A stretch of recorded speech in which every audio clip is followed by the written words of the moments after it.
This conference will now be recorded. So in yesterday's session, we were discussing about what is self-managed Kubernetes cluster, what is managed Kubernetes cluster, and how to set up Kubernetes cluster. I hope you guys able to set up the Kubernetes cluster. Anyone tried setting up the Kubernetes cluster? You guys are successful in setting up the cluster? Okay.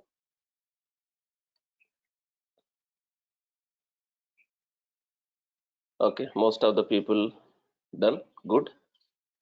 Now we have a cluster. We have a Kubernetes cluster. We just have a Kubernetes cluster up and running, and also we have a pod networking also I mean to say deployed. So within the cluster, if one pod has to communicate with other pod, we need to have a pod networking within the cluster. So we have that pod networking also in the cluster.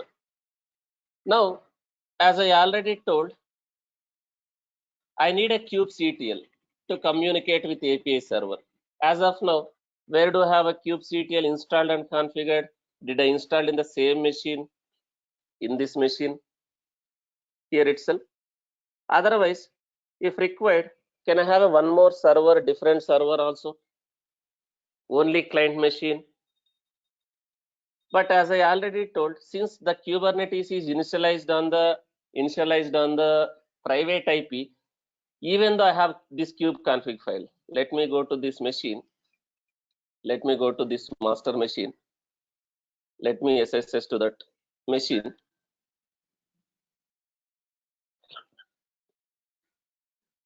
If I have this kube config file,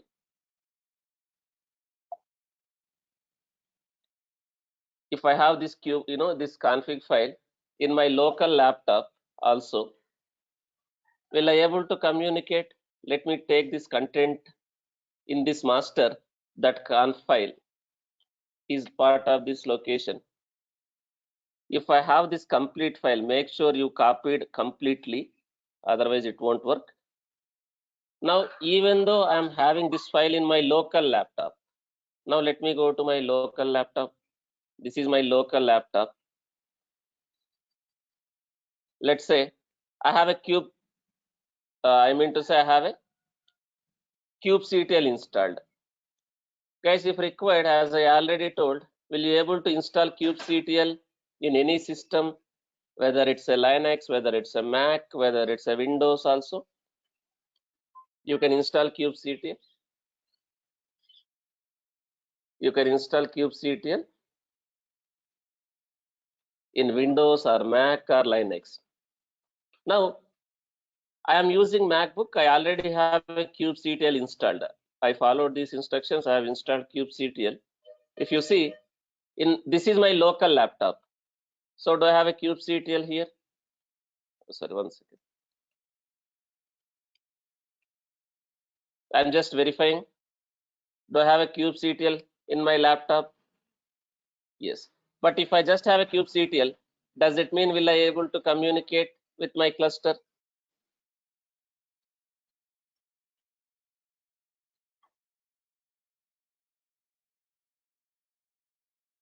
No. So what file this is expecting? What file this kubectl is expecting? It is expecting some kube config file. That kube config file should be in which directory? Since I am using MacBook, does all these commands works in the Mac like Linux commands? Yes. But if you are using Windows, do you need to have this .cube folder in your Windows home directory? You can go to something like this. You can go to your Windows that Explorer. You can go to your user home directory. This way, you can go to your user home directory. You need to create one folder called a .cube hidden folder. Now I am doing like this. I'm having a cube folder. I'm going to create a cube folder in my user home directory. Now, within that .cube folder in my user home directory, Can I create a config file? And I'm making this config file, I'm pasting this config file, this content of the config file from the master. I'm copying this content, I'm pasting that here. Let me save this. Now, even though I have a kube config file now, when I'm executing kubectl get nodes, now I will get a different error. What is the problem now? Let's see. I'm going to get kind of a timeout error now, connection timeout. Why connection timeout? Why my laptop from my system, why I am not able to reach the API server?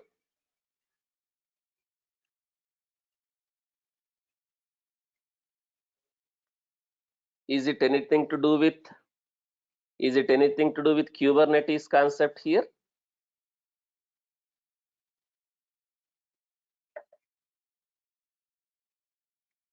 It's a issue with what? It's a issue with network. It's a issue with network. Even though I open that 6443, the API server port, for every this API server is running in the master. Even though I go here, even though I open that API server port, on which port API server is running, let me go to that security group. Let me go to the security group. Let me go to inbound rules. Let me go to inbound rules. Even though I open that 6443 for everywhere, still will I able to reach? Still will I able to reach? Just to make it simple, I am going to definitely get a connection timeout. Just to make it simple, if you see the kube config file, is this the API server? Is the API server is running on this server, this IP on this port? Now, just to make it simple, can I do the ping, telnet or curl with -v, the telnet from my laptop? This is nothing to do with the Kubernetes now. Am I checking whether I am able to reach this IP on this port from my laptop? If I am able to reach, then will I able to communicate with API server? Now, why this is not happening? Even though I have opened the port, because this is a private IP. Will I able to reach private IPs? Will I able to reach private IPs from internet, from a different networks? No.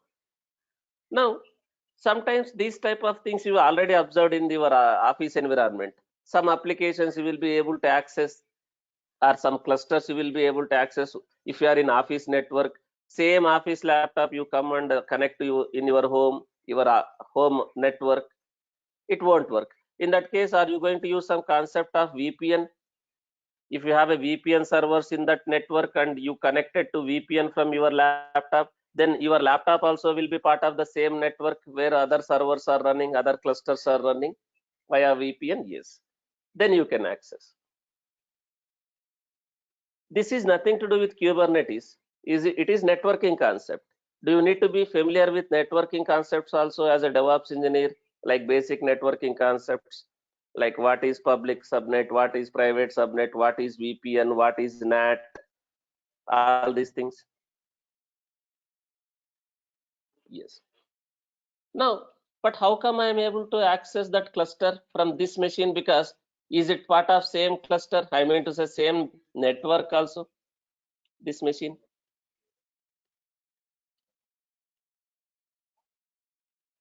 Let me connect to that. Let me connect to that server again.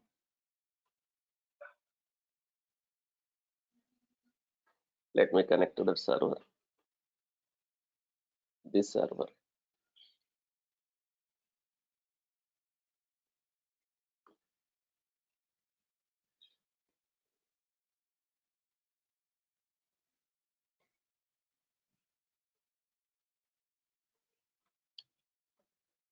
Now here I have a kubectl, I have a kubeconfig file.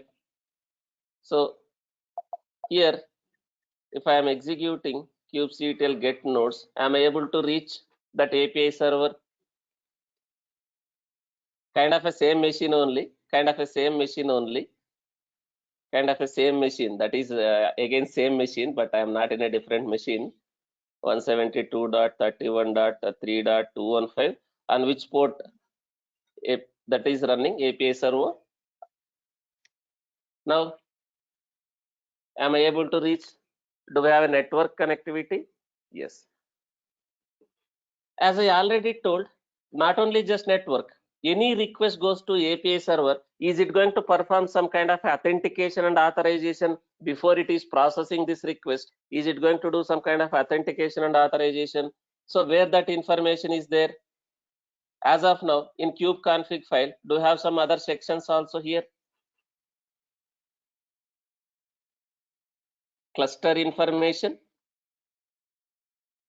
It has three sections. That kubeconfig file has three sections. One is clusters information, and another one is context, to which Kubernetes it is pointing, and users. So is that kubectl is going to pass this user information to the API server for authentication and authorization? As of now, it is using certificate based authentication.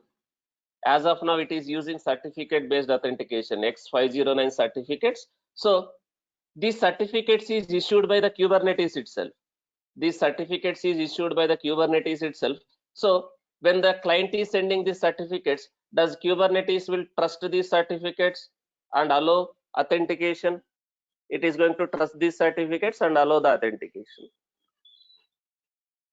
And this is admin certificates. Since this is admin certificate, does this guy can do anything in Kubernetes? Because this is kind of admin user, admin certificate. Does this guy can do anything in Kubernetes? Any operation in Kubernetes? Yes. Now, if I have this kubeconfig file in another system also, completely different system, that can be your Jenkins server. That can be your Jenkins server. Let's say I have some Jenkins server. Let's say I have some Jenkins server. In this Jenkins server, if I install kubectl, if I have that kubeconfig file, does Jenkins server also will be able to communicate with Kubernetes for deploying automatically using pipelines also if required? Let's say this is my Jenkins server. Let's say this is my Jenkins server. Let me start this server, or any other server, or any other server. Is this server is also part of same network where I have my cluster? If you see this server networking, this server is in this VPC. And also, do I have this Kubernetes cluster also in a same VPC, same network? But even though your CI/CD tools, your Jenkins servers is in a different VPC, my dev cluster is in different VPC, production cluster in different VPC. In that case, if my Jenkins wants to connect with this cluster, even though they are in different VPC, what concept I can use in AWS networking so that still I can communicate even though that is in different VPC? VPC peering. VPC peering. Now, let me connect to this server. Just to give an example, let me connect to this server. This is kind of a Jenkins server. 1 second. Still that server is not ready. Let me connect to that server now. Let's consider this is your Jenkins server. Is it part of the cluster? Is it part of the cluster? No. Cluster. I am saying cluster. Is it part of the cluster? Is that server is part of the cluster? No. Now, here, if required, can I install kubectl as whatever user? Let's say you want to, your Jenkins will run as a which user, guys? Your Jenkins pipelines will be executed as a which user? Jenkins user. But If I configure kubectl, sorry, if I configure the kubeconfig file as a Ubuntu user in this system, again, does Jenkins pipelines will be able to communicate with your Kubernetes cluster? Again, if I configure kubeconfig file here as a Ubuntu user, no. Do you need to switch to the Jenkins user and do that? Installing kubectl and configuring kubectl. Otherwise, you can use some plugins also. If you don't want to install software manually, can I do the same thing using plugins? Can I install some plugin kind of a Kubernetes plugin where I can use that plugin to do that deployment by providing that kubeconfig file also? Yes. Now let me show that here I don't have a kubectl software. As of now, kubectl is not there. As a Ubuntu user, let me demonstrate. That doesn't matter now. Can I install kubectl in any server as I already told?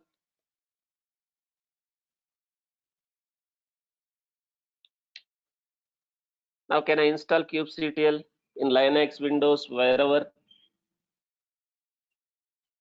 Now I'll install kubectl in Linux. I'll just follow these instructions. I'll download that kubectl binary is downloaded. Now I'll execute this command which will install that kubectl into user local bin. Then do I have a kubectl now in this machine? Yeah, but again, will it work if you do like this? No. Do I need to configure that kube config here? If I don't have already, if I have not done already, I'll create a folder like this .cube in the current user home directory. mkdir.cube. Now can I create a kube config file? But is that file is part of this server? It is not part of this server. Can I get from this location in this server in the admin conf file? You can SCP from this machine, or you can just cat the content of this file and have that in this server. Now, this is also part of same network. And did I open all the ports? I mean to say all port for that range also, even though I don't do this in this machine, even though I don't do this, this 0.0.06443. Did I already done that for this range 172.31.0.0/16? Is my Jenkins server is also part of that range? If you see the Jenkins server private IP, is that is also that range? Your Jenkins server private IP, if you see, is it in that range 172.31.45.39? Because same network. Now, even though it is a private IP, this time is it able to communicate with that cluster API server? Now, is this machine is part of the Kubernetes? Is it part of the cluster? Is it a master or is it a worker? No. But still, will I able to deploy my applications from here? Will I able to communicate and deploy my applications from here? Is everyone clear what is kubectl, that client, how it works? People are getting confused lot of times. Do I need to mandatorily install kubectl in the master? Do I need to have a kubectl always in the master? Not required. That can be in any machine, even in your local laptop also. Even in your local laptop also. Your cluster is running somewhere else. Your cluster is running in AWS or your own data center. Will you able to communicate with your cluster using kubectl from your laptop if you have a network and authentication, authorization? Yes. Is everyone clear what is kubectl? Just instead of creating a one more machine, I just created I installed kubectl in the same machine. Is everyone clear what is kubectl? Now, as of now, let me close this. I don't want to confuse more, so I'll close this. I am using same machine, that is my master machine. In this machine, I already configured kubectl. If you see this machine, is it nothing but your master machine? Because I have installed kubectl in the same machine, that is your master machine. As of now, we just have a cluster. Did I deploy any application in the cluster as of now? No. Now come to the deployment. Coming to the deployment, before I deploy, we need to understand some Kubernetes concepts. When we are using Docker Swarm, how we are deploying our images, our Docker images or container images, how we are creating, what we are creating to deploy this one? Are we creating a services in Docker Swarm? The service is creating containers internally, creating and managing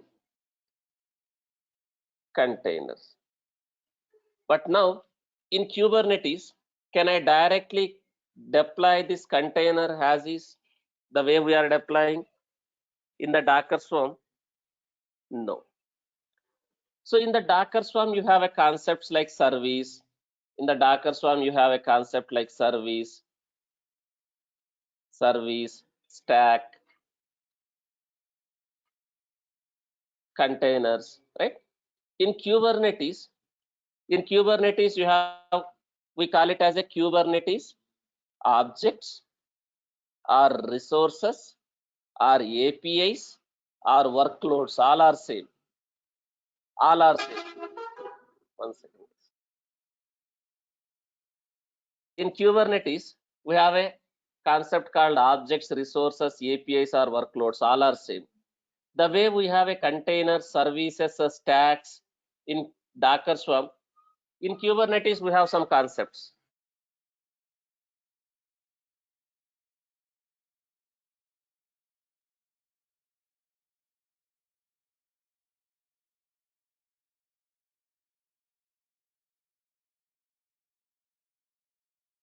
So in Kubernetes you have some concepts, or Kubernetes resources we call it, something like this: replication controllers, replica sets, daemon sets, deployments, stateful set.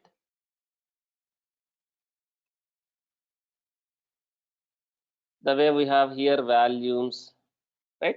Here also we have some concept called persistent, excuse me, persistent volumes, persistent volume claims,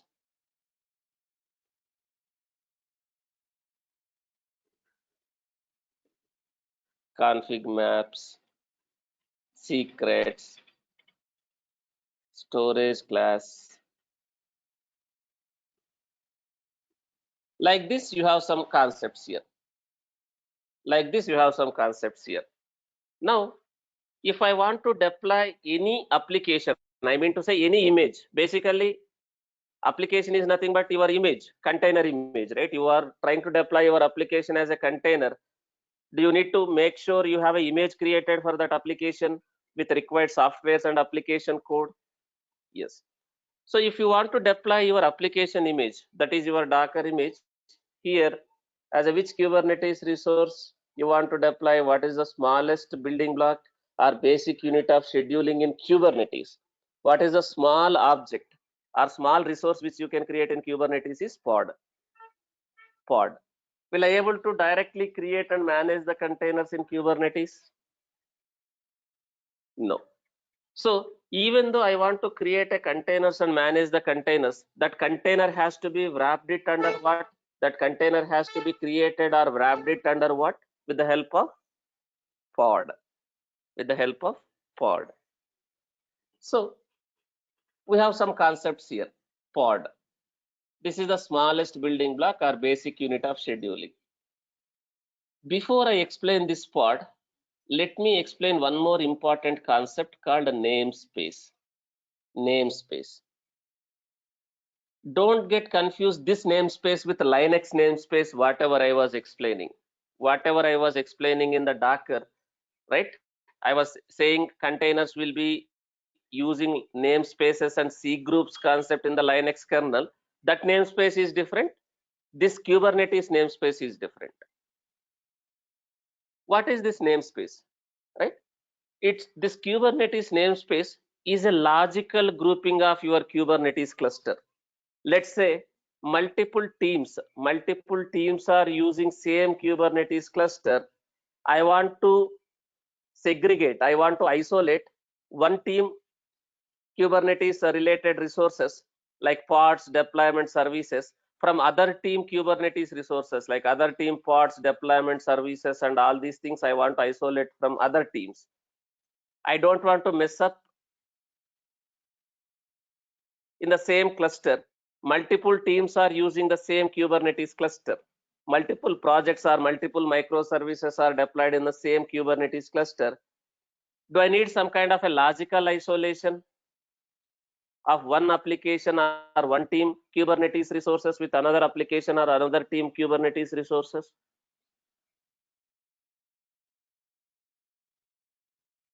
Just to make it simple, let me relate this one with your home. So you have your home, right? You have some place, you have your home. This is your home. Now, is this home will be shared with all of your family members,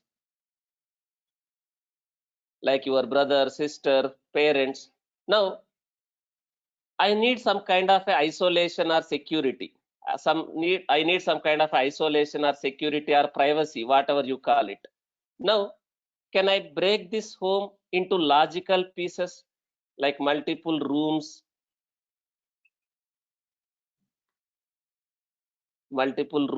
or areas?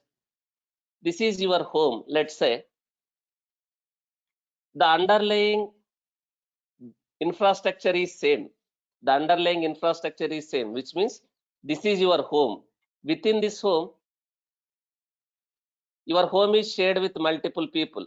Or make it more simple, let's say paying guest. Nowadays in Bangalore, Hyderabad, most of the people stay in paying guest, right? So that building is common. Will it be shared with multiple members there from a different locations, different states, even countries? So how that paying guests are isolated from others? Are they logically having, I mean to say physical, they're physically having some walls? Are they breaking that into multiple small sections so that this guy is isolated from other guy? This guy is isolated from other guy. Now let's say I have a Kubernetes cluster. Let's say this is my Kubernetes cluster. Lot of teams are working on this one. Let's say we are working on one e-commerce project. So let's take this as an example. E-commerce project, and they are following microservice architecture. They may have a microservice called products inventory. They may have a microservices called payments. They may have a microservices called orders, like this. And lot of teams are working in these microservices. Let's say team, just to give an example, team A is working on these microservices, team B is working on this microservice, team C is working on this microservice. Now they are creating some images to deploy this application, these microservices in this cluster. Now, can I mess up like this without logical boundary in the cluster? If I mess up like this, is it easy to manage your cluster and resources in the cluster? Let's say this is your products related pod or deployment. I'm creating all these payments microservices related Kubernetes objects like a pods or deployments and secrets and config maps, and I am creating a order related application microservices related pods deployment. Do I need to have some kind of a cleaner approach for better organizing and managing these resources in the cluster? Do I need to have some better way to manage and organize these resources logically? I need to isolate.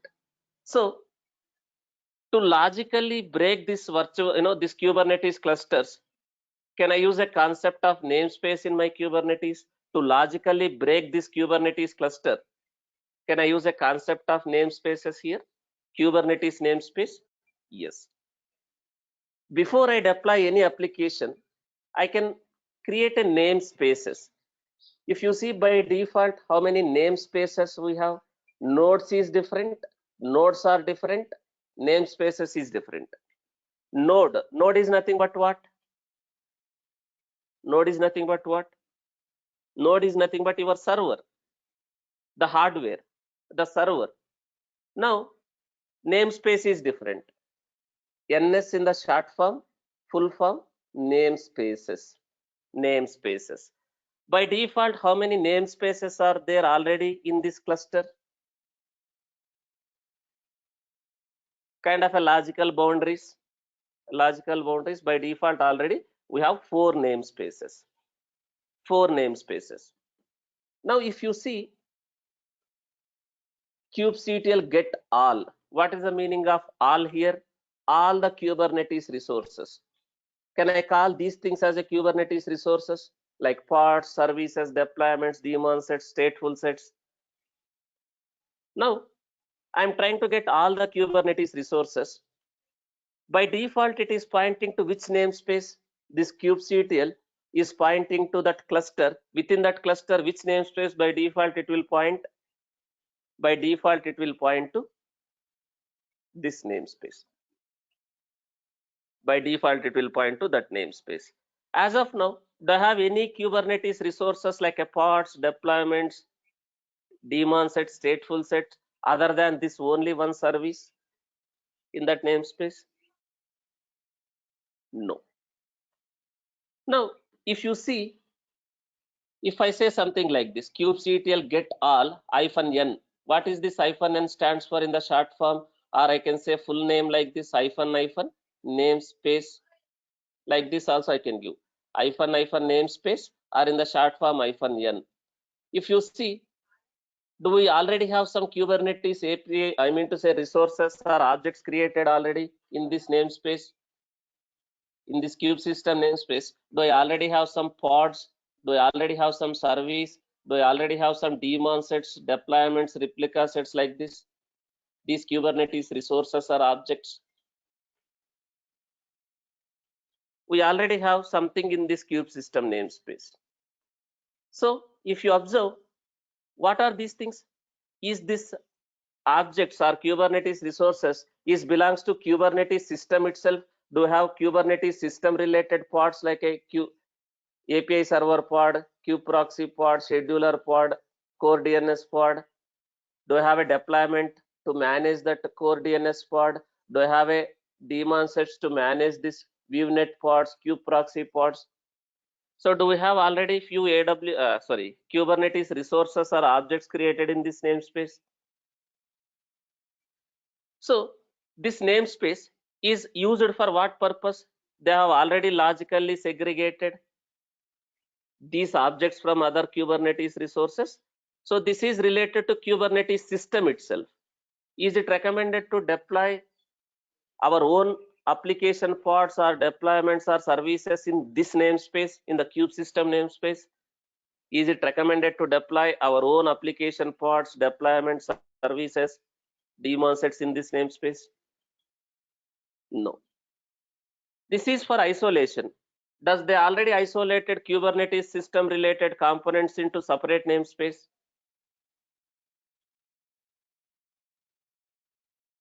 Yes. Namespace is different, node is different. Now, is these parts are created in whatever nodes I have?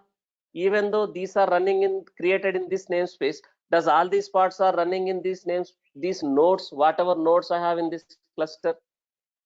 If you see, I have 3 nodes. Now, whatever parts I have, is those parts are created in any of these nodes in the cluster? Let me show you.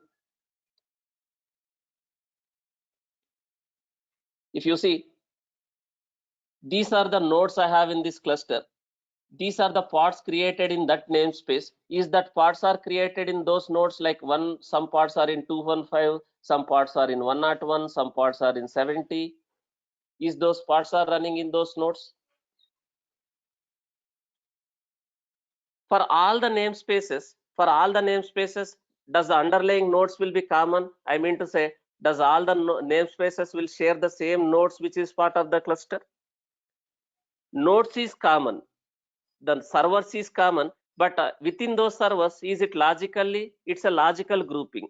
Is it logically segregated into a separate namespace, all these application related pods, deployment services? Yes. So we have a concept called namespace. In the interview also they'll ask, what is namespace in Kubernetes? Why do we need namespace in Kubernetes? So namespace is like a virtual cluster within your Kubernetes cluster. Can I call that as a virtual cluster? Virtual, kind of a logical cluster within the Kubernetes cluster.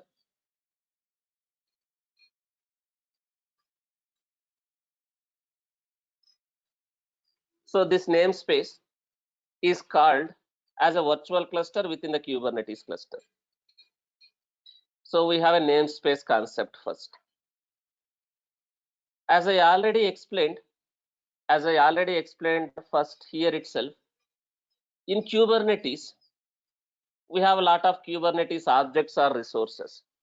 Kubernetes object is basically Kubernetes APIs.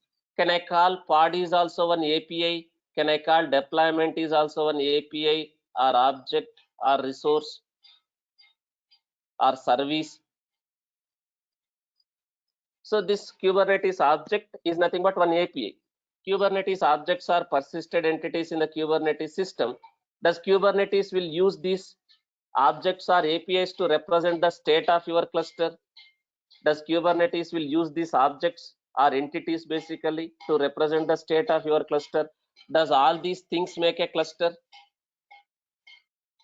Pod represents something in the cluster. Replication controller represents something in the cluster. Deployment represents something in the cluster. So all these are Kubernetes resources or object. Kubernetes object is record of intent. Once I create this object, once I create a pod or once I create a deployment or replication controller, does Kubernetes will consistently make sure that object exists in the cluster? If I create a deployment, does Kubernetes will make sure the deployment exists in the cluster? If I create a service, does Kubernetes will make sure that service exists in the cluster? Yes. Now, to work with these Kubernetes objects or resources, whether you want to create or modify or delete, you need to use Kubernetes API. You need to use Kubernetes API. I need to communicate with Kubernetes API. So how can I communicate with my Kubernetes API? Can I use the CLI, command line interface also? Command line interface to communicate with my APIs, to create, delete, all these things. There are more than this also. Can I use kubectl, that command line interface, to create or update or delete any of these things, any Kubernetes resources or objects? Guys, to make it simple, you have AWS. In AWS also we have like AWS services like EC2, ELB, auto scaling groups, VPC. If you want to manage AWS resources, create or update or delete AWS resources, are you communicating with AWS using API or GUI or CLI like that?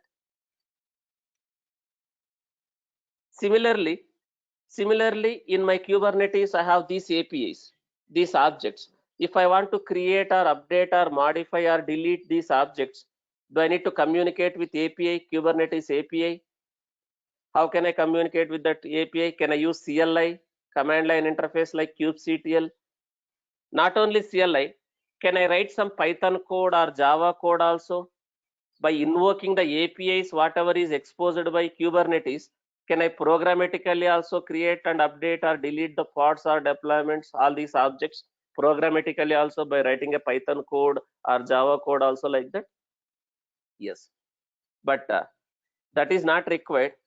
That is not required. As a DevOps engineer or as a developer, can I use kubectl to communicate with my cluster to update or delete or deploy anything here?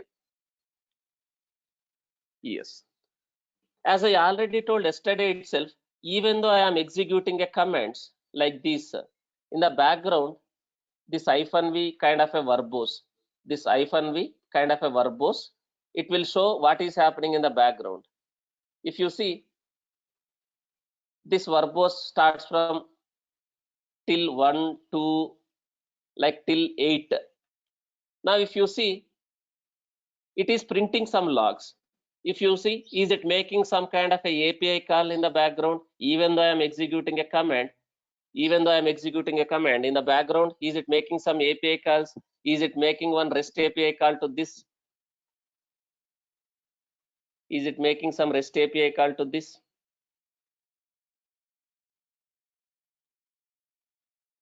By passing the required request headers, it is returning 200. This is returning 200 response. Is it internally using that kubeconfig file to make a call to this API server with the required headers authentication? It is responding with 200. This is responded in a JSON format. It has given the data in a JSON format. But in the kubectl, that CLI, is it using this data and displaying my details like this? If you see, even though we are using CLI in the background, is it some programmatic language? Is it some programmatic code? It is making API calls using programmatic code, kind of a Go language. But do we need to learn and understand Go language, and do we need to write this kind of a code? Not required. Now, this is CLI. Now, as I already told, I have one microservice. Let's say I have products microservice, I have orders microservice. If I want to deploy those applications in Kubernetes, I may need to create a deployment, or I may need to create a service for that. I may need to use volumes. I may need to use config maps and secrets. Do I need some kind of a logical isolation within the cluster? If multiple teams, multiple projects are using same Kubernetes cluster, do I need some kind of a logical grouping, logical separation in that cluster? Yes. So to do that, Kubernetes is offering what? Kubernetes is offering what? There is a concept called namespace. There is a concept called namespace. So you can think of namespace as a virtual cluster inside your Kubernetes cluster. You can think of namespace as a virtual cluster inside your Kubernetes cluster. You can have multiple namespaces within the cluster. Can I have n number of namespaces created, even 10, 20, 100 namespaces also? That is just a logical grouping. Does namespace will consume any CPU, any memory, any storage? No. It is like a folders. Just to make it simple, you have your laptop or your desktop, guys, or your home also. I have explained. Let me take another use case. This is your laptop. You have lot of files. You have lot of files, your personal files. You have lot of files like personal files, personal documents, office documents, office documents, or some other documents. All these things you have. How can I logically, or how can I properly organize all these things in my storage? Can I use some kind of a folders concept? Can I logically or isolate folders? Can I apply a permissions on that folder also if required? My personal documents should not be accessed. I can lock that folder if required, like that. Similarly, in Kubernetes, lot of teams are using my cluster. Lot of teams are using my cluster.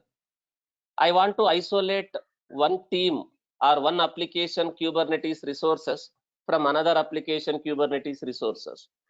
Then can I create a namespace and can I deploy in the respective namespaces that a team applications? Yes. So is it possible to have n number of namespaces created in the cluster? In the same cluster, can I create a number of namespaces? Yes. If you just create a namespace, Is it going to take any CPU, any memory from any node? No. That is just a logical name. But within that namespace, if I create a pods, within that namespace, if I create a pods, pod will have a containers. Then does that pod container will take some CPU and memory in whatever node that pod is scheduled? Yes. So namespace is a virtual cluster inside your Kubernetes cluster. You can have a multiple namespaces in a single Kubernetes cluster. And are they logically isolated from each other? The way I have explained, kind of a privacy.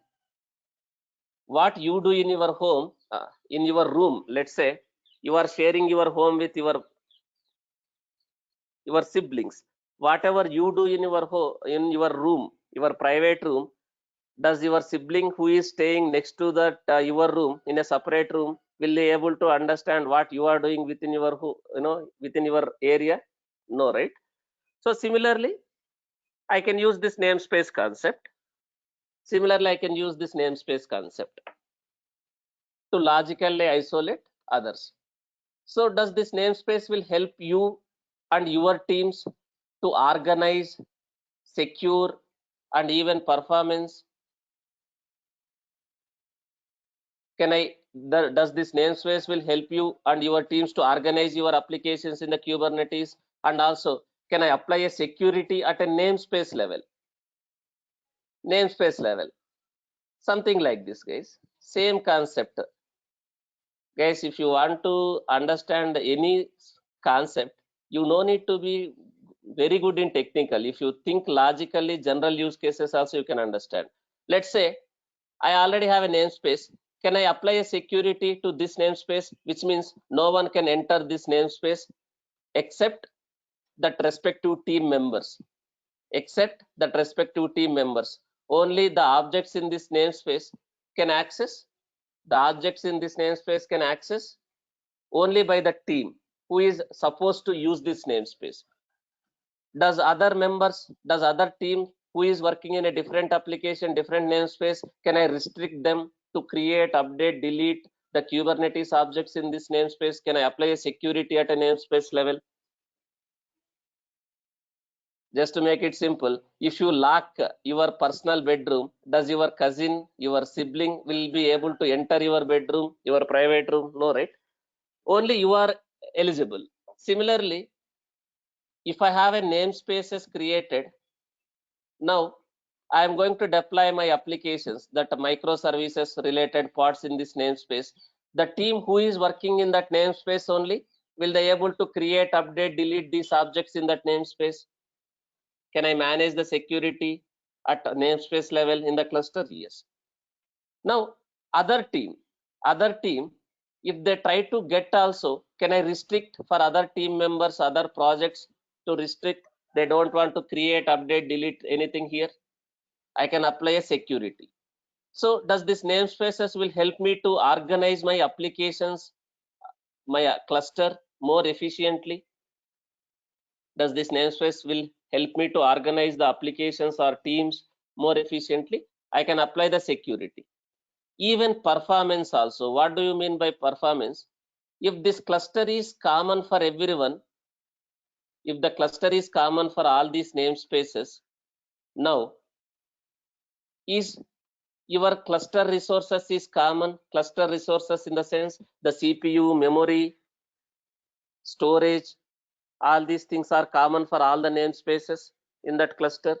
Does all the namespaces will use same resources in the cluster? Yes. Now let's consider this use case. You are creating a namespace, but this team, let's say one team A, they are creating lot of pods they are creating, lot of deployments they are creating in that namespace. Does other team will also, so other team also sharing the same resources, same nodes? Does other team will have enough CPU and enough memory to deploy their applications if unnecessarily this team is creating lot of deployments, lot of pods in that namespace? Does other team will have enough resources, enough CPU and memory? No. It is like this. you are having your room, you occupied 75% of your home area. Does other siblings will feel congested because you are want to have more relaxed way? Does other siblings, your parents, your they will run out of the space if you occupied more space?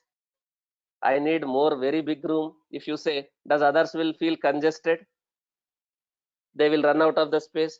Similarly here, in my Kubernetes cluster, I have namespaces. If one team is deploying lot of pods, lot of containers, lot of pods they are deploying, does other teams will run out of CPU and memory to deploy their pods, their applications? So can I limit that one also? Can I limit that one also? I mean to say, can I allocate how much resources can be utilized by this namespace? Can I say this namespace, in this namespace only 30 pods can be created, or only 10 GB memory can be used in this namespace, or 20 GB memory and 10 CPUs can be used in this namespace? Can I control that one also? Can I apply a resource quota? We call it as a resource quota. Can I set the resource quota for namespace? Kind of a ration quota for you and your family, right? Ration quota. You are eligible for some ration quota. If you go to that store dealer, even though you ask 20 kgs more ration, does that ration dealer will give you? No, right? Based on the quota only you are eligible. So similarly, if I set the resource quota, if I set the resource quota for these namespaces as a Kubernetes admin, does the team can be able to create more than whatever resource quotas I have set? Will they able to provision more than that whatever I have set as an admin? No. So does this namespaces will help me to organize, secure, and manage the resources in the cluster more efficiently? Is everyone clear what is namespace? This is very, very important. Before I deploy any application, you need to understand what is namespace, why we need a namespace, and how it works. Is everyone clear what is namespace? Why do we need namespace, and how what is namespace? Now, by default, you have some namespaces. When I documented, there was only 3 namespaces, but by default, how many namespaces I have in the cluster? In any cluster you create now, how many namespaces you have by default?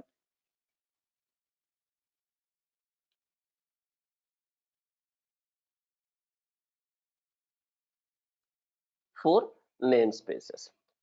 By default, you have 4 namespaces. You have a default namespace. What is this default namespace? While creating these Kubernetes resources, while creating any Kubernetes resource like this, while creating any Kubernetes, whether you are creating a pod, whether you are creating a deployment or config map or secret or value, whenever you are creating any Kubernetes resource, if you are not mentioning the namespace, in which namespace that Kubernetes resource or objects gets created?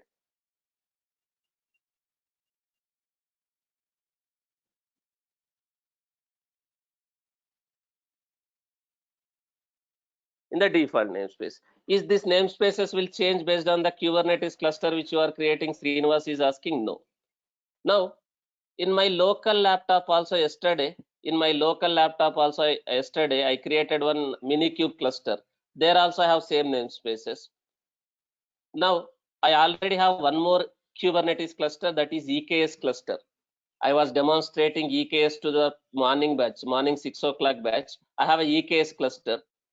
So I have a kubectl configured for that EKS cluster in a separate machine. In this machine, I have a kubectl configured for that EKS cluster. Now let me show that. Let me go to that machine and show the namespaces.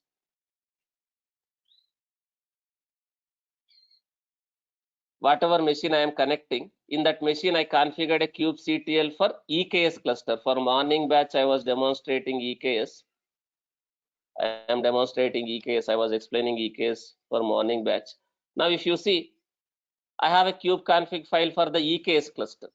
In this, I have a kubectl. It is pointing to a different EK, this cluster, EKS cluster. This is EKS cluster. Now here also I have same set of namespaces by default, but I have created some additionally. If you see, we have a default, we have a kube public, kube system, kube node release. But these two, if you see the dates also, age also, is this created later point of time? I mean to say later. These two I created manually, but by default, do we have these namespaces? Default kube system, node, like that. But this is different cluster, guys. This is different cluster. I already deployed lot of applications in this cluster. I deployed lot of applications already. Some is running in kube system, some parts are running in Ingress, some parts are running in testNS. I will explain that later. But for now, is everyone clear how many namespaces will be there by default?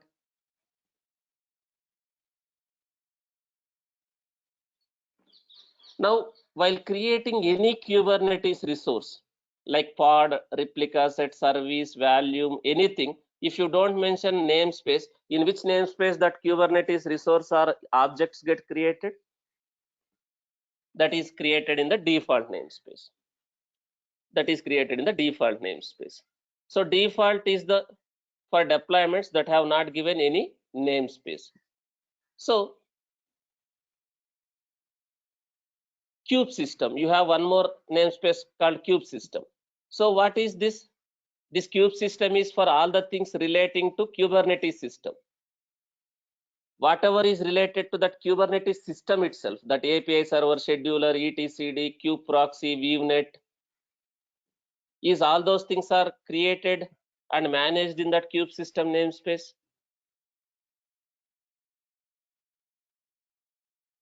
If you see already, when I say kubectl get all the objects in this namespace, am I able to see lot of things are already created, like pods got created, service is there, daemon sets are there in this namespace.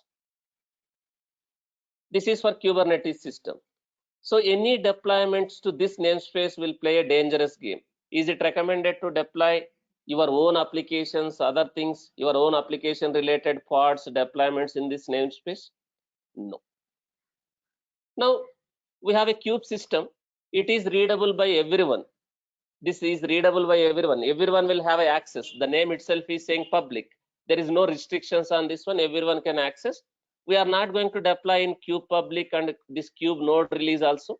We are not going to deploy our applications in kube public or kube node release also. We can create our own namespace and deploy.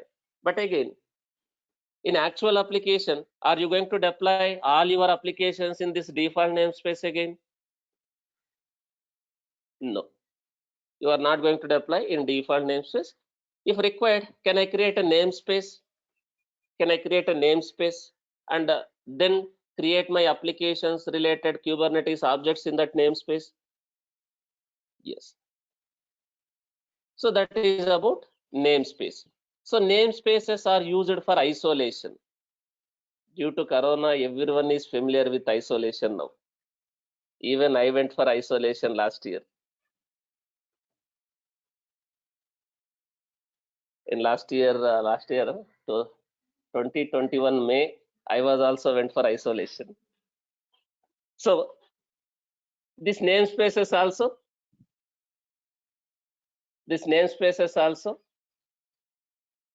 used for isolation.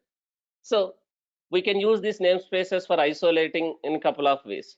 So can I use these namespaces to split my projects, my teams, applications into multiple namespaces? As I already told, like product inventory team is there, payments team is there, orders team is there. They are working on their own applications, microservices. Can I create a separate namespaces for each team or each that application? Can I deploy those applications in that respective namespaces? So it will be logically isolated from other. So is this namespaces will be useful in preventing cross project or cross team contamination, cross project or cross team contamination, which means I can isolate one team from other team even though in the same cluster. I can apply a security, I can set the resources as an admin. Does this namespaces will help Kubernetes administrators to organize secure the cluster more efficiently? Yes. Now, how to see the namespaces? What command we can use? Can I use this command to see the namespaces?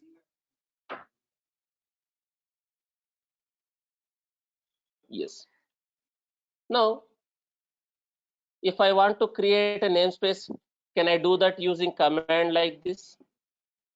kubectl create namespace, your namespace name, something like this. But in real time, are you going to have a namespace like test or Balaji or Mithun like that? Here I'm explaining with test. But in the actual clusters, do you have respective team name or application name the way I have explained, like product inventory NS, payments NS, order NS, like that, that respective team names or application names, that application name or microservice name, that meaningful name, microservice name or that application name or the team name as a namespace name? Easy to remember and identify. If I give namespace as like test, does anyone can understand this namespace is used for which application, which team? No.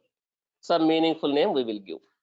Now, to create our object, to create or update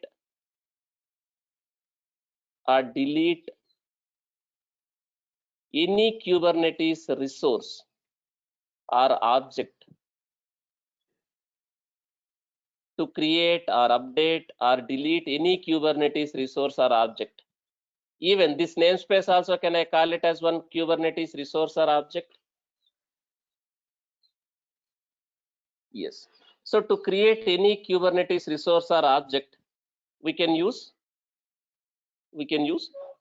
kubectl. What is that kubectl? That is CLI. Create, update, delete, read. CLI. Now there are two ways within CLI. One is we can do this in two ways. One is declarative approach, declarative approach. Another one is imperative approach. Guys, this also sometimes asked in the interview, declarative and imperative. Imperative in the sense, imperative in the sense, imperative in the sense using commands, directly command imperatively. Declarative in the sense we can declare and apply, we can declare or define, we can declare or define, then we can declare or define, we can declare and apply, I mean to say create or update or delete, create or update or delete in the form of manifest file, in the form of manifest file, in the form of files, declarative approach, in the form of manifest files. What is that manifest file? We call it as a Kubernetes manifest files. In the form of manifest file, we call it as a Kubernetes manifest files.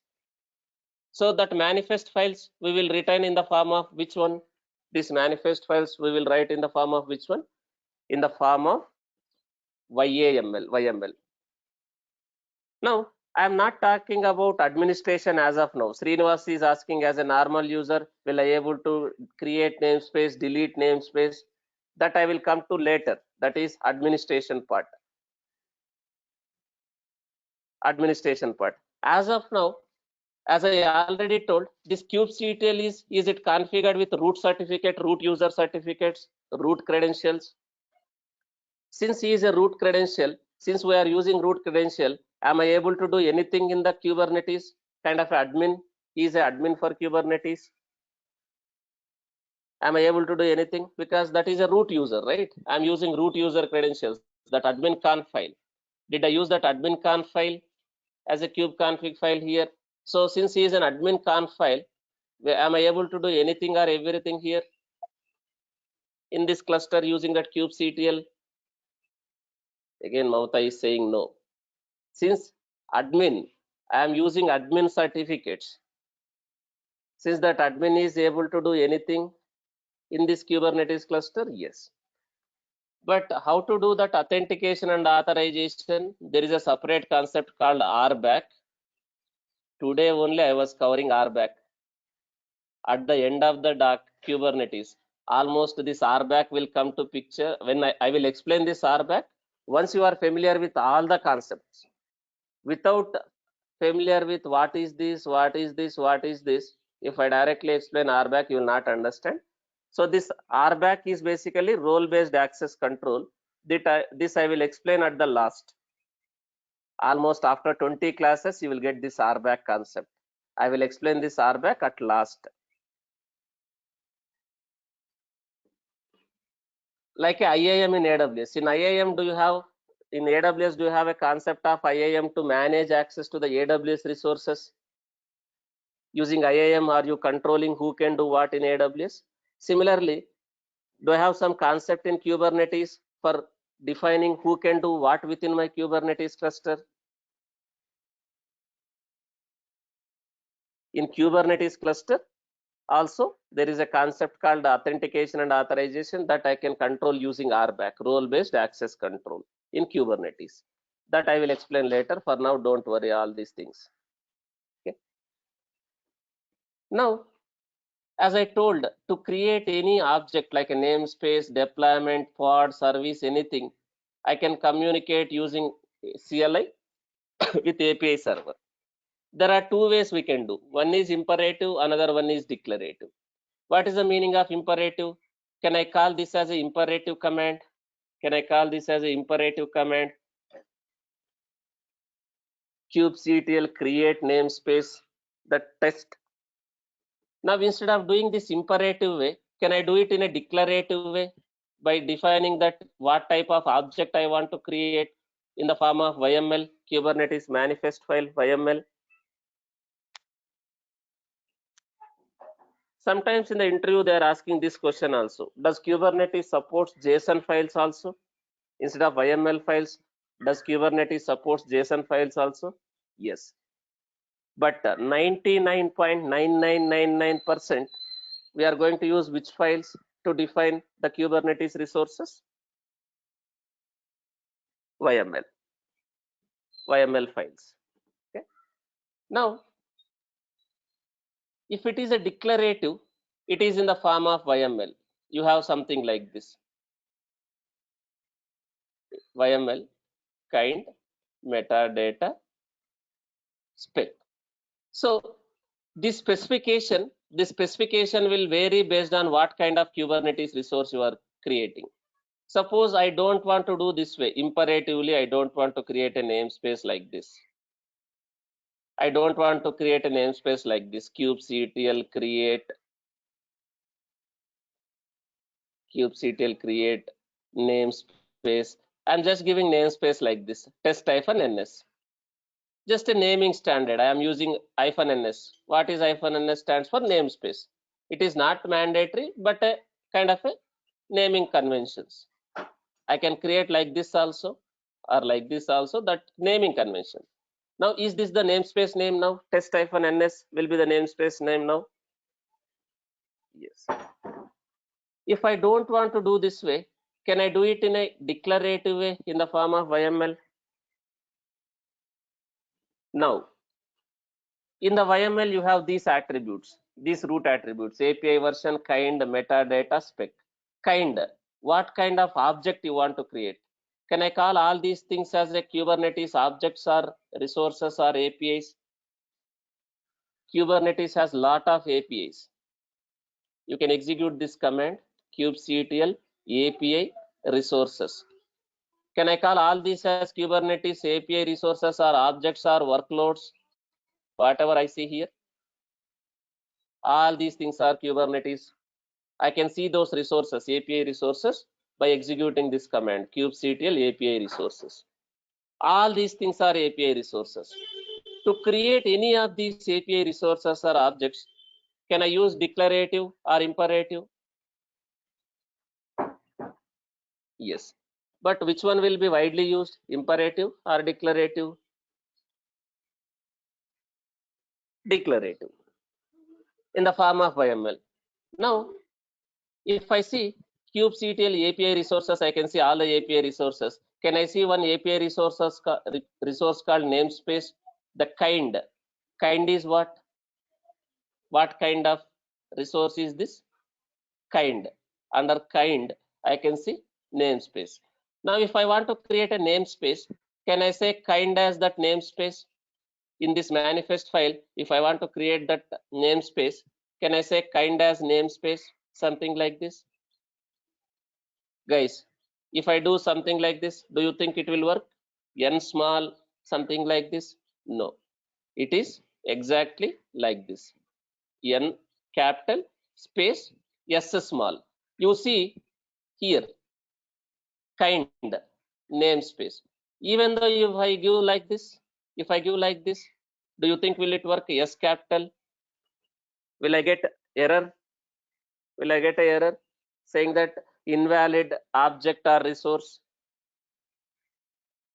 I will get a message from API server saying that invalid object or resource. So kind is namespace. What is the API version for this namespace? Because as I already told, does all these are APIs basically code in the background? Does all these are code in the background? APIs. These APIs are implemented in which programmatic language? These Kubernetes APIs are implemented in which programmatic language? Go language. But do I need to learn Go language to create, update, delete all these objects or APIs? No. We are just using declarative. We are just using declarative. Now, what is the API version for this namespace? Can I see what is the respective API version for that kind by executing this kubectl API resources? Can I see what is the API version? What is the API version for that? V1. V1. I'll create a, I will give that as a V1. Again, is this correct in the YML? Do I need to have a space after this key and value? Do I need to have a space here? I need to have a space. And also sometimes people are doing something like this, capital V1. Is that correct again? No, it's a small V1. It's a small V1. Now, metadata. What is this metadata in general in English? What is metadata? Metadata, is it a data about data? It's a data about data. So under this metadata, can I give something like this? Name. So this name is what? Whatever name I am going to give here, it will be that namespace name. Will it be the namespace name? Whatever I am going to give here, that will be your namespace name. For namespace, you no need to define any specification. Now, there is a concept called labels. There is a concept called labels. In Kubernetes also, can I add a labels to any Kubernetes object, whether I am creating a namespace, whether I am creating a pod, whether I am creating a deployment, whether I am creating a service? Can I add a labels to any of these resources? What is labels? What is labels in general? In the Docker also we discussed about labels. What is labels in general? Does labels are key value pairs? Does labels are key value pairs for uniquely identifying, for uniquely identifying, for identification purpose, uniquely identifying any object? Can I use this labels concept? Can I use any key value pair here? I can give ABC, XYZ also. Can I give like this also? Yes, it won't complain. But am I going to use some meaningful labels for identification purpose? Let's say I am creating this namespace. I am creating this namespace for this team. Can I say something like this? Label team name, let's say product inventory team, something like this. Inventory team, like this. Can I give some labels like this for easy identification purpose? Suppose I can give kind of a contact person also, DL distribution list. But here special characters will not be allowed, guys. You cannot give something like this. If you want to give a DL of the team, product inventory team @tcs.com, you can't give like these special characters. Since you already know in which company you are working, can I just give the DL name without that @tcs.com or @ibm.com, like that? So I can give like this. Now, if any issues are happening in this namespace, by looking at these labels in this namespace, can I contact that respective team using these labels also if required? Can I reach out to the DL if some issues are going on in this namespace? So can I use these kind of labels for identification purpose, for uniquely identifying by giving some meaningful labels? Is it mandatory to give the labels again? Is it mandatory to give the labels again? No. But is it good to have labels for uniquely identifying? Yes. Something like this I can create. Now let me create a namespace like this. Just I am giving just like this, some labels like this. This labels also not mandatory, but if you want to give, you can give a label like this. I am creating a namespace like this, declaratively.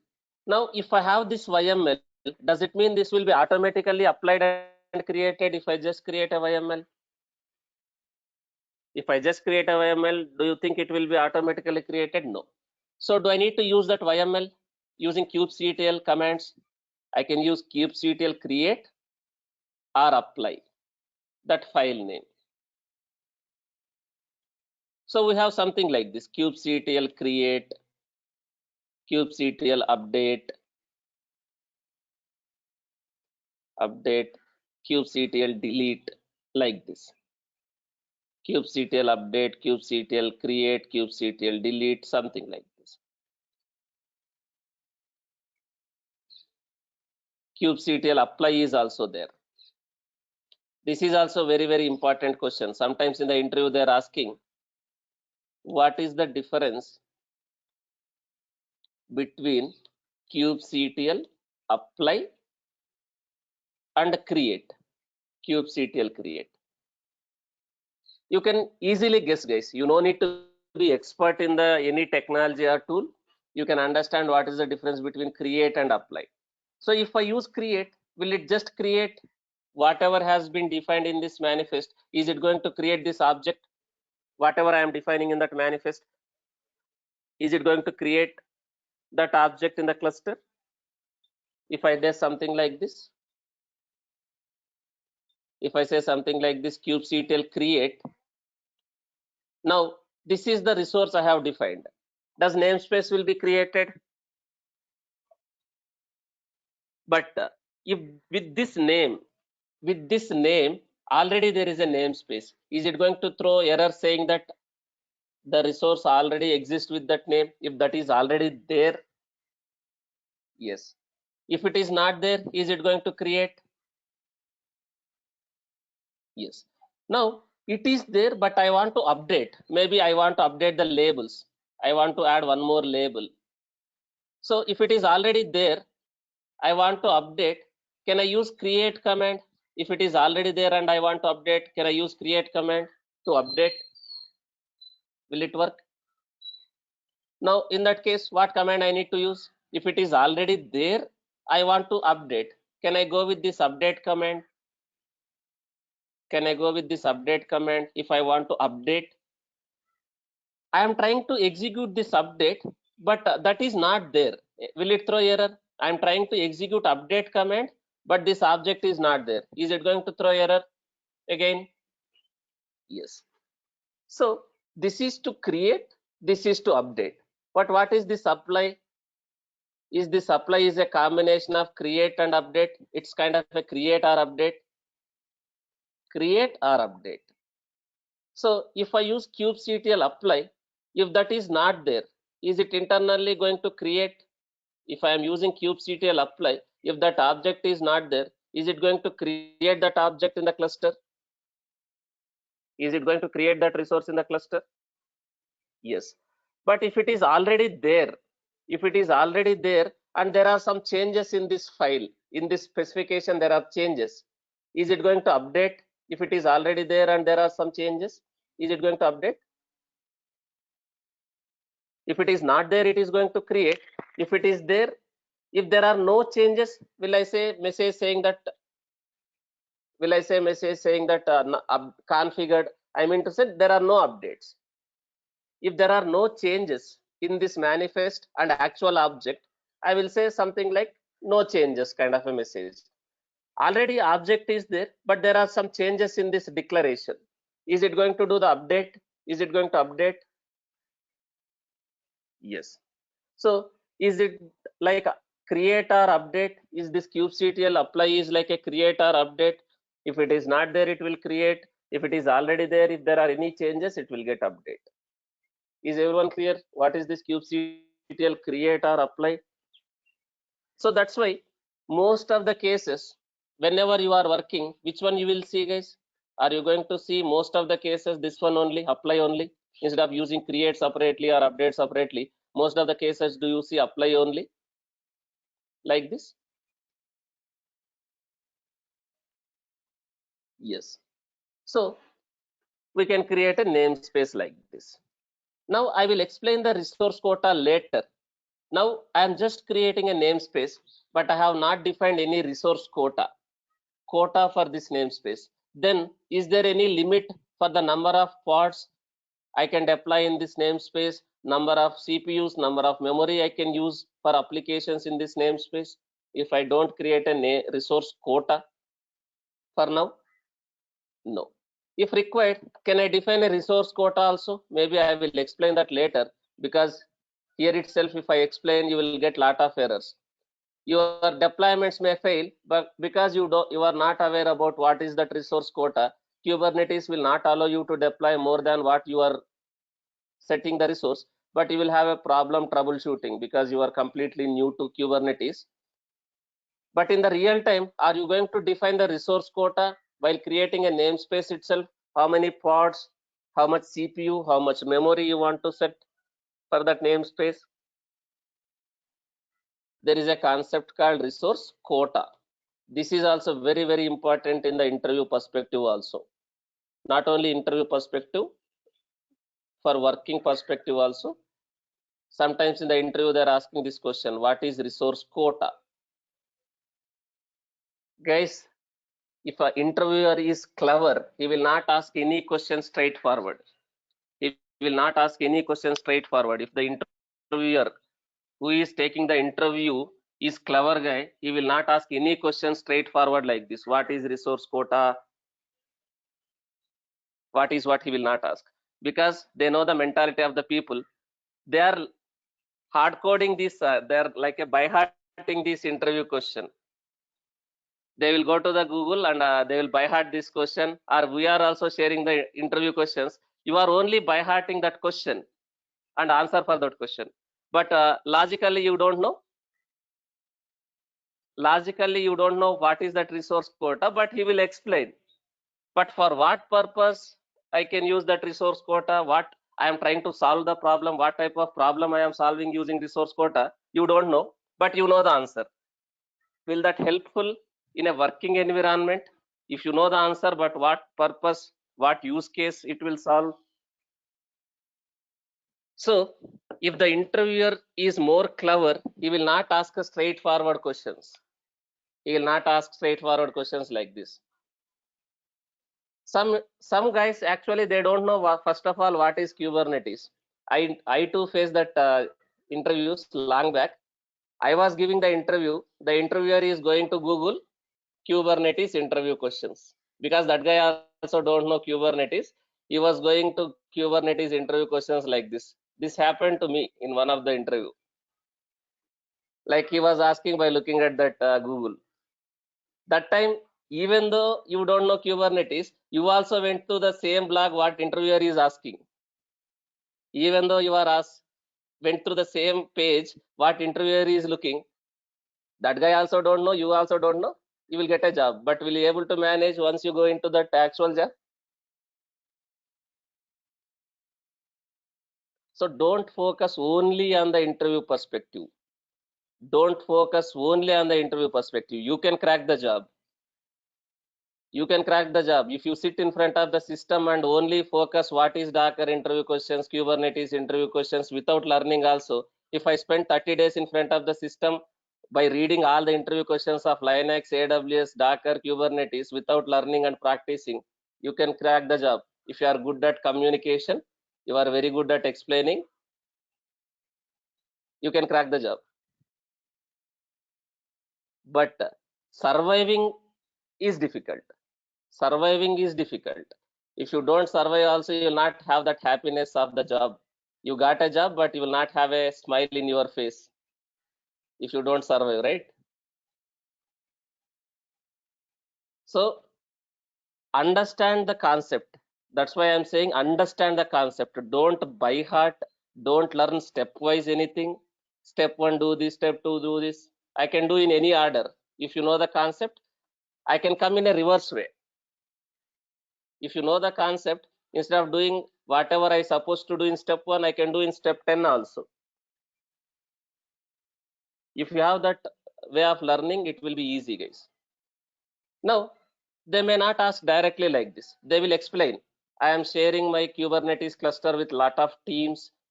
Now one team is overutilizing their resources. They are deploying lot of pods and other teams are not able to deploy their applications. Then how can you manage the cluster? I don't want one team to fully use my resources of the cluster. They will have these type of questions. You will come, sir, they're asking some real-time question. That is not a real-time question. That is one use case. That is one requirement. So to achieve that requirement, can I use this concept called resource quota, namespaces and resource quota?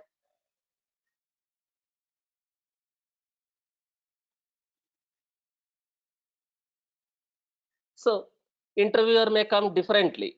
If they directly ask what is resource quota, you might have explained. But if they ask in a different way, if you don't understand the concept, you blindly followed running nodes, you blindly executed. Indirectly, if they're asking, you will have a problem clearing the interviews. Even though you know the subject, but you are not able to explain. So learn concept perspective. So now there is a concept called resource quotas. Sometimes in the interviews they are asking this one also directly or indirectly. As I already told, when several teams or users are sharing the Kubernetes cluster with a fixed number of servers, when several users or teams are sharing the cluster with fixed number of servers, which means fixed number of capacity, CPU and memory, do we have a concern that one team can use more than its fair share of their resources? Does one team can use more resources than whatever they deserved? In that case, do we have a concern there? Other teams will run out of the problem. They will run into a problem because they don't have enough CPU and memory in the cluster. So can I use resource quotas concept here as a Kubernetes administrator? As a Kubernetes administrator, can I use a resource quota to address this concern? Does resource quota will provide a constraint or limit? Does resource quota can define, using resource quota, can I define a constraint or limit the aggregate resource consumption per namespace? I can limit the quantity of objects, in the sense number of pods that can be created in that namespace, as well as total amount of compute resources like CPU and memory, how much CPU, how much memory, all the pods, all the containers aggregatively, how much they can take in that namespace. I can define some resource quota like this. How much CPU, how much memory, how many parts like this I can create. How many parts I can create, how many volumes I can create. Also, I can set the limit. Something like this. Something like this, I can create a quota, resource quota. Just to give an example, I am taking like this. Now, while creating a namespace itself, I am creating a resource quota like this. In the same namespace. For this namespace, I am creating a resource quota.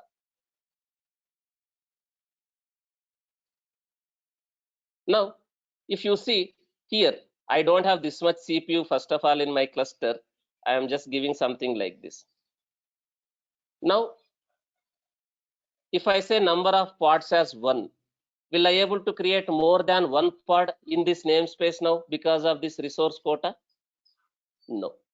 If I say number of pods as 2, will I able to create 2 pods? Will I able to create more than 2? More than 2, not allowed. But if I say 10 also, will I able to create 10 pods now? Yes. But does others also comes into picture? All the 10 pods, will it able to take more than aggregation of all those 10 pods? Will it able to go beyond 1 GB of CPU, 1 GB of memory? Now let's say, even though you have given pod limit as 10, let's say one pod itself is requesting 1 CPU and 1 GB. Then even though you have limit as 10 pods, do you able to create another pod, second pod, third pod like that? If that pod itself is taking this much CPU, this much memory? No. So this way, will I able to set the quota of resources for that namespace in the cluster? Does this help administrators? Does this help administrators to manage your cluster more efficiently, organize your cluster more efficiently? Yes. So this I will explain later. Why I am saying explain later? Now I will do something like this. But you don't know, your parts are not going to be created. You will have a lot of problem while practicing. You are trying to deploy your parts will not create because of this quota. First of all, if you don't know, will you able to troubleshoot and identify where exactly went wrong? First of all, you need to understand all these things. So that's why this resource quota I will explain later. That's why I'm saying this resource quota I will explain later, but I have given an idea.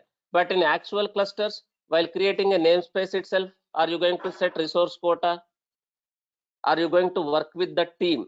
Suppose this namespace is created for one team. Are you going to ask with the team lead or manager how many parts you are expected to deploy in this namespace? How much CPU, how much memory you are expecting for all your parts? Can you give some details? So based on the communication or based on the discussion with the development team lead or architect, will you set the quota so that they cannot go beyond that?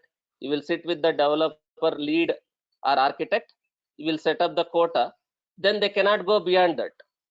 But anytime if they want to additional deployments, I mean to say they want to deploy more pods again, then again, do they need to request administrators, the guys who is managing the cluster for increasing the quota? Again, if they want to deploy more pods sometime, do they need to work with Kubernetes administrators to increase this quota? As an admin, if you don't have enough nodes in your cluster itself, you don't have enough nodes, before you increase the quota, will you add some additional nodes to the cluster, then you will increase the quota? Suppose you don't have those many nodes, that much CPU and memory is not available in your cluster. As an admin, will you add more nodes to your cluster? Then will you increase the quota so that it will not impact any applications, any pods, any namespaces? Is everyone clear how important this namespace and this resource quotas in the actual applications? We are going to use all these concepts in the actual servers case, actual clusters. Now, let me create a namespace only for now. Let me create a namespace only. Now, this is my kubectl machine. Can I have YML like this?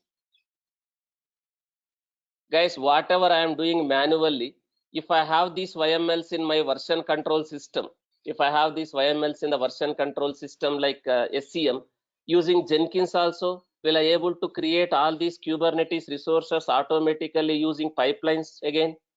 If I have all these YMLs, whatever I want to create or deploy in Kubernetes, if I have these YMLs as part of my SCM tool, using Jenkins also will I able to automatically create, update, delete all these Kubernetes resources using pipelines automation? Yes. Now I am manually doing. So can I execute something like this kubectl apply -f, that file name? I am using apply. So since this is not there, did I got a message saying that created namespace testns is created? Again, if I am executing, is it saying unchanged? Because it is already there, there are no changes here. In this manifest, there are no changes here, unchanged. But if I use create, will it throw error? If I use create, will it throw error? Since it is already there, is it saying this namespace already exists? Now, if I want to do any modifications, can I do something like this? If I want to add some additional labels like this. Now, if I use create now, will it work? No. I need to use update. But instead of using create or update, can I use apply? Now there is a change with the desired state and current state. Do I have some changes in the desired state? This is my desired state. Current state is whatever you already have in the cluster. Whatever you already have in the cluster is current state. This is my desired state. Since there is a change in the desired state and current state, now is Kubernetes is again match with the desired state. Is that updated now? Now, if I want to see, now can I execute kubectl get ns? Can I see that namespace created 78 seconds ago? Now, if I want to see more details, can I use something like this kubectl describe command? The way you have a Docker inspect command here, can I use kubectl describe command? What you want to describe? What object? I want to describe namespace object. Which namespace? This namespace. Can I see more details like this? Now you can see in the YML format also, -o YAML. You can see in the YML format also. But for seeing in the YML format, you should not use describe. You have to use get. Get namespace, that namespace name -o YML. Now can I see that in a YML format? Can I see what labels, whatever has been added like that? Now if you see, when I'm describing that namespace, is it saying no resource quota, no limit range defined for that namespace? What is resource quota I have explained. What is this limit range also I will explain later. What is this limit range I will explain later. Okay.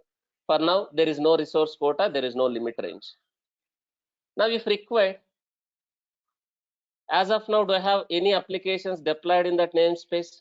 Not only in this namespace, in the default namespace also I have not deployed anything. As of now, we have not deployed any application. We just created a namespace. Guys, if I want to see objects in all the namespaces, can I do something like this? All objects in all namespaces, can I do something like this? -, all namespaces like this. All objects in all namespaces. Can I do something like this? Is it listing all the objects in all the namespaces? As of now, except in cube system, do I have anything in any other namespace? No. In the short form, I can use -a. In the short form, I can use -a. What is that -a also stands for? All namespaces. But if I want to see only pods, can I do something like this also? Kubectl get pods, kubectl get deployments, like this also. Kubectl get services, like this also. But if you want to see in a specific namespace, can I use -n, that namespace name? If you want to see only services in that namespace, if you want to see only pods in that namespace, you can see like this. As of now, did I deploy any pod in this namespace, whatever we created? No. So today we only discussed about namespace. We have not discussed about what is pod, how to deploy pod. That I will continue in the next class. So what is pod? How to create a pod? First we'll understand the pod. What is single container pod? What is multi-container pod? What is service? Service is also very, very important. What is service in Kubernetes? We'll understand in the next class. So I'm planning to take a class tomorrow also. Is that fine? Because last week also I have taken. If you want to practice Docker and Docker Swarm, I can give you off tomorrow, but don't expect off from every Saturday next week onwards. It's up to you now. If you want to practice till Docker Swarm, I can give you off tomorrow. Otherwise, I can continue tomorrow. If you want to practice, I am giving off tomorrow, but don't expect off from going forward, guys. Next week onwards, there is no holidays on Saturdays. Only this week, holiday I am giving. But practice, man. I can give off, but you need to utilize that off. You are saying I will practice, sir, but you are going for a movies or outside. You are going for movies or you are roaming around on the roads. That will not help. Okay, guys, utilize these sessions. I am trying to explain at a very basic level. I'm starting with very basics, like I'm making you to sit and write ABCDs. Then I am trying to make a sentences. Then I am trying to make kind of a whole pages or paragraphs like that. I am explaining from very basics to advanced level so that you can easily remember and work. You don't need any proxy. You don't need any support for interview or work also. But you need to attend all the classes, you need to practice, you need to utilize this opportunity. Otherwise, without practicing, it is not possible to understand any concept. You will say Balaji sir is teaching some Chinese language. You will feel like that if you don't understand, if you don't attend, if you don't practice a lot. Guys, practice makes man perfect. I am not saying this word. This is there from ages. Not only in IT field, any field you are there. You are doing farming or you are doing some learning. I mean to say, you are doing farming or you are learning some vehicle like a driving, you are learning. Does practice makes you perfect? Same applies here also. In the software, in the IT. How much you practice while learning any technology or any tool, you will be expert in that. So when you are practicing, I am here to help you. You are getting some issues, you are getting some errors. As a trainer, I am available for you in this batch so that I can assist you. But once your batch is done, you are going to start practicing after 6 months of your course. Then you will also not have an interest if you get some error. And also, do you get my time after completing your course? Will I be dedicatedly available for your batch the way I am available now? No, right? I will be busy with my trainings, my work. I may not spend with you the time I am spending now. So you need to do everything in the right time. For everything there is a time. Even though you are doing the task, but you are not doing in the right time, in the right age, I can say right age or right time, again you can't succeed in any area. You have to do whatever you are doing in the right time, right place, with right persons. Then only you can become successful. You guys are not practicing. After 7-8 months you will open your this material. Will you able to remember anything? Even though I explained full paragraph sentences also from ABCs, will you able to remember after 7-8 months if you start opening and practicing? No. So do it in the right time when I am available here, so that you can easily understand. And also there is a lot of support from the team also. Nowadays you are posting some issues in the Skype group. Before I respond, Does already others are giving the solutions because they already know, they already practiced a lot on that subject? Already your friends only, I mean to say your batchmates only, are they giving a solution before I respond? But if you do it after 8 months, does others also will respond? Forget about me. Does other your batchmates also will look into that messages and respond? No. So try to do it in the right time. Guys, I am explaining lot of theory. I am explaining problem, I am explaining theory, then I am explaining the concept. But if you want to practice whatever I am discussing, do you need 2 hours or 4 hours of time every day to practice that concept if you are up to date? Not required. You can just hardly spend 1 or 2 hours.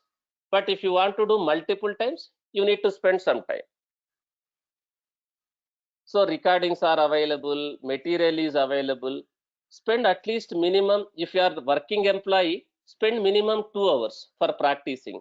But if you are not working employee, you are striving for the job, software job, you are looking, or you are, striving for the job, then can you spend at least 5 hours, 10 hours, even 12 hours also? If you want to become successful, yes. But the people who are already in jobs, they might be joined only for enhancing. They are not looking for a job, they are only joined for enhancing. They want to enhance their technologies or tools to get a better opportunities. But the guys who don't have a job, do they need to put more effort? Don't compare with others who are already in job, because they're joined for enhancing. Then their job, they are already having a job. But the guys who don't have a job spend lot of time. I see reverse nowadays. Actually, the guys who already has a job is practicing a lot, attending the classes. The guys who don't have a job, not at all attending the classes. Reverse I am observing. These are my suggestions, guys. These are my suggestions. As a, you can treat me as a brother or mentor, whatever it is, or a trainer. I'm giving a suggestions, but it's up to you whether you want to follow. If you follow, at least you will get benefited. Otherwise, there is of no use.